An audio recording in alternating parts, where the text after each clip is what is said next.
welcome to this week's Tip of the Week for SAP Business One.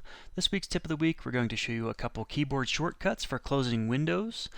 So as you can see, I have a number of different windows up here, and my cockpit is hidden back here, and it gets pretty crowded whenever you're kind of working here. Now, one option would be to click on each individual X and go all the way through, but that would be a little time consuming, but there are shortcuts that we can use here. Now, one quick shortcut that you can use is you can hit the Escape key, and it's going to close out your current window. Or if you want to close everything, let's say I want to close every single window all at once, what I'm going to do is I'm going to hold the Shift key, and I'm going to click the X of whatever open window that I have here, and it's going to close everything all at once. Thank you for watching this video. As always, please reach out to us here at Support One with any questions. Click on the link to subscribe for more content.